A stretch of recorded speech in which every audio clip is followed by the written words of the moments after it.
Joining me from Washington, Republican strategist Rina Shah, and in Los Angeles, political scientist at Occidental College, Caroline Heldman. Caroline, if I could start with you, we are in an extraordinary situation, aren't we? Where, you know, after that debate, we're now talking, or Democrats are talking, about replacing their candidate. It is an extraordinary situation, Max. Biden was stumbling. He looked like a deer in headlights. He was looking down. His mouth was agape. It was just a very poor performance on his part. So all of the fears that folks had going into this, that he wasn't going to be strong enough, that this framing of him being frail, he just didn't challenge that. In fact, he stoked those fears. And I've heard for about the last year of Democrats saying, hey, he needs to step aside. You know, these are the two oldest candidates. They're the least popular candidates since the advent of polling in the 1930s. And now those cries from Democrats will be louder. I'm sure he's already being lobbied. And the question is whether or not Democrats do that publicly, because the process is, right, that he has these delegates and he would have to actually step aside and throw them to someone else. And the fact that this debate took place so early means that there might be time for Democrats to form a movement and do that. I would anticipate they will at least try. Rina, it will come down to a debate between President Biden and his family, wouldn't it? Because the decision would lie with him, because your system isn't set up for the party to oust someone. Well, I think we're sitting in a moment where we're in the worst case scenario for Democrats. You know, everybody always anticipated that this could happen, but nobody really gamed out exactly how somebody like Biden proceeds from here on out. And so, you know, there is a small cabal that does think about these things, but has it ever been activated? In modern presidential history, we don't know the Democrats who have been in this moment. In fact, for months now, all the talk has been that Republicans will need to do something like a bait and switch in the moment where Trump becomes a convicted felon, which he now is.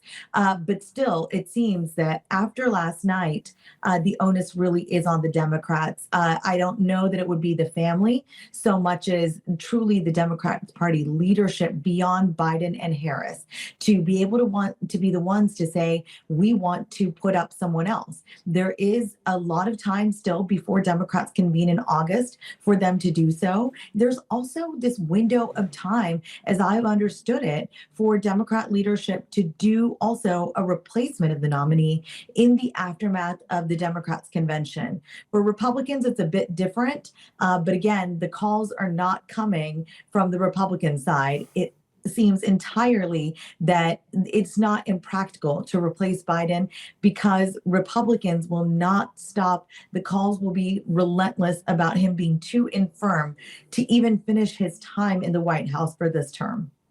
Caroline, I think some of the frustration that was coming through from the sources speaking to our panel earlier was that they keep being told by the Democratic leadership that he is fit and well in their meetings. And the suggestion now that they've been lying about that and they've all been exposed. So the Democrat leadership have actually been failing the people, not just President Biden. Well, I would say his debate prep failed him if he's talking about taxes in his closing statement when he's going against a man who inspired a violent, insurrection on January 6th. Yes, his prep was not great, and especially given the fact that he had an entire week of intensive prep for this.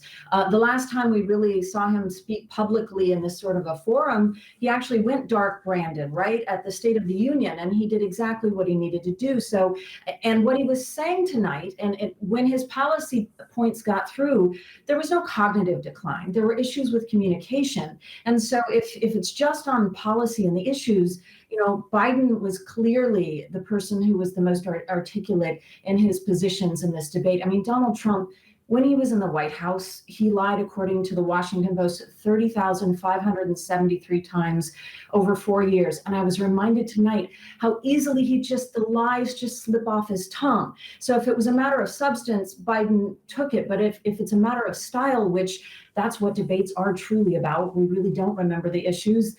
Trump really knocked this out of the park. And it's important to note that in 5 presidential debates, this is the first one that he has won.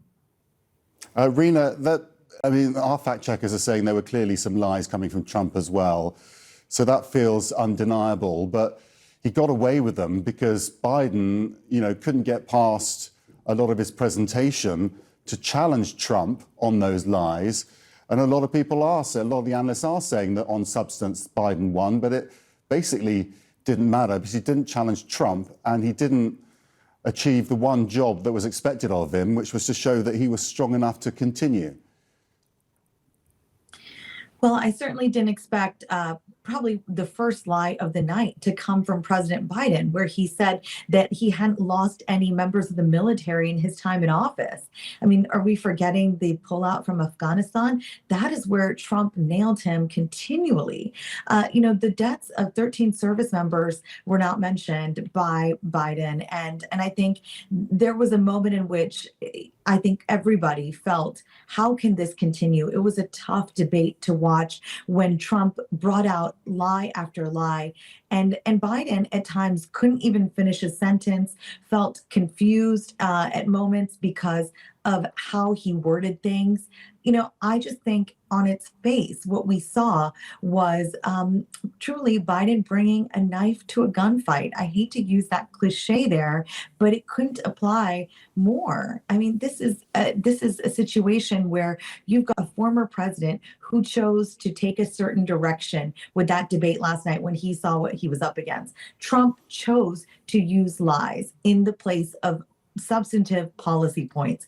Biden came again and again with what he's accomplished in office, but all that was glossed over because of his delivery. So again, places where Biden didn't land punches, I was disappointed. He could have done that with abortion. He could have nailed Trump on the border by saying that Trump never finished the wall that he promised. So many missed opportunities. And that's why we are sitting in this place today where you truly have to question who can take down Trump. It seems like the juggernaut of Trump came back, and many moderate Republicans feared that. Caroline, if elected Democrats see themselves as vulnerable by having President Biden on the ticket, it's going to create a groundswell pretty quickly, isn't it? I think it's already started. If you just look on, Twitter or X, and other social media platforms, you see prominent Democrats, most of them not elected officials, very few of those so far, but calling for this consideration. And the process really would be, though, that Biden would have to voluntarily step aside because we've just never, it would be unprecedented in August to have at the Democratic National Convention to have pledged delegates for Biden go for someone else. It would really take a lot to to turn this ship, and it would require probably Biden to step aside. It would be a long shot for the Democrats. And this late in the game, both of these candidates are so disliked. About 80% of Americans want other candidates. So if the Democrats were to replace Biden with another candidate, that candidate could possibly make up that time very quickly and do much better than either of the candidates right now, who are, as I pointed out, highly disliked by the vast majority of Americans. Which leaves the extraordinary situation where, in Trump's interests, he probably wants Biden to stay on, his chief opponent. Caroline and Rena, really appreciate your analysis this morning.